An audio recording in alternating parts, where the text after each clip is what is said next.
ओहो, एक और मैच और एक और शिकस्त। पिछले 4 महीने से मेरे ख्याल में हम सिर्फ हार ही रहे हैं। स्टार्ट्स भी फिर रहे थे जिसके अंदर यही था कि कोई 11 मैचेस हो चुके हैं, अब तो 12 हो चुके हैं पिछले मेरे ख्याल में जितने भी, उनमें से हम सिर्फ 2 जीते। उनमें से भी दोनों जो है वो बारिश इफेक्टेड थे। एक तो न्यूजीलैंड वाला था, इसके अंदर हमने 400 चेज कर लेना था, हमें ये लगता है। खैर, दूसरा T20 आए हो चुका है और उसके अंदर हम फिर से हार चुके हैं। आखिरी में हमें कोई 31 रन रहते थे, तो मैं अपने दोस्तों को ये बता रहा था कि दोस्तों ये 30 रन पे 5 विकेटें देने की हमारी खसलत है और अभी तो पीछे बची भी 4 विकेटें हैं, तो मुझे नहीं लगता कि हम जीतने लगे। बाबर आउट हुआ तो उसके बाद सब खत्म हो गए। खैर, भाड़ में जाओ, सब कुछ शुक्र है कि बाबर की दोबारा से फॉर्म वापस आ चुकी है। उसी के ऊपर बात करना चाहूंगा कि बाबर एक दफा फिर से लोन वॉरियर में, तो इसी पर खुश हूं कि उसकी कम से कम फॉर्म वापस आ चुकी है।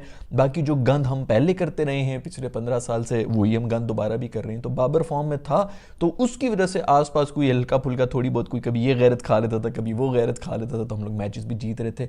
अदरवाइज हमारी हालात उस वक्त भी यही थे, सिर्फ बाबर का ही फर्क आया था। और अब उसकी जो आसपास की सपोर्ट है वो भी नहीं मिल रही उसको, तो इसलिए वो सिर्फ उसके ऊपर अभी भी हम बातें कर रहे होते हैं कि उसने ये नहीं किया, उसने वो नहीं किया। मेरा सवाल ये है कि जो आपका मिडिल ऑर्डर है वो क्या कर रहा है। पिछले मैच के ऊपर भी बहुत से लोग जो हैं वो उसके ऊपर तनकीद कर रहे थे कि वो नहीं किया। आपका मिडिल ऑर्डर कुछ 40 रन बना के गया है कुछ 30 बॉलों के ऊपर, इसलिए ये मिडिल ऑर्डर बनाया था। जो पिंच हिटर हमारे लेके आए थे, ये क्या इसलिए आए थे कि उन्होंने भी 100-110 की स्ट्राइक रेट के ऊपर करना है जब 220 चेज करना हो। उसी तरह आज भी मेरा ख्याल में आजम खान जो हैं वो भी कुछ नहीं करके गए और मोहतरम इफ्तिखार हुसैन साहब जो हैं वो भी कुछ नहीं करके गए। तो सारा का सारा ब्लेम हमने डाल दिया है मिस्टर बाबर आजम के ऊपर। बाबर आजम से हमें ये भी एक्सपेक्टेशन है कि वो स्टेबिलिटी भी लाएगा, वो रन्स भी बनाएगा, वो विकेट भी बचाएगा, वो पावर प्ले में भी खेलेगा, वो पावर प्ले के बाद भी खेलेगा, वो इनके लिए चाय भी बनाएगा, बीवियां भी लेके गए में, उनके भी सर में अगर थोड़ा सा माइग्रेन हो जाए तो उनको दवाई भी फौरन भाग के दे देगा, शॉपिंग में भी जाएगा, सब कुछ ही वो कर रहा होगा। बाकी तो बाकी हनीमून के ऊपर आए में ये एक सिंगल आदमी ये वहां पर गया हुआ है,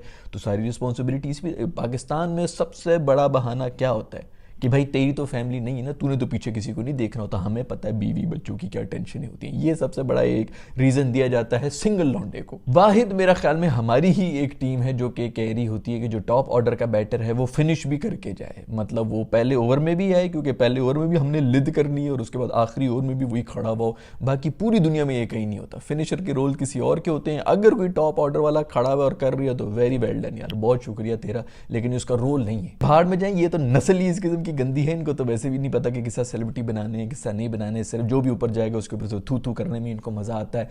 तो फेंकते रहो, थूक ऊपर फेंकते रहो ताकि मुंह पे ही गिरते रहें। आज खैर बाबर आजम ने बेहतरीन किस्म की एक और इनिंग्स खेल ली। एक लोन वॉरियर बाबर ही खड़ा रहा, बाकी सब आगे सिर्फ गंद करते रहे।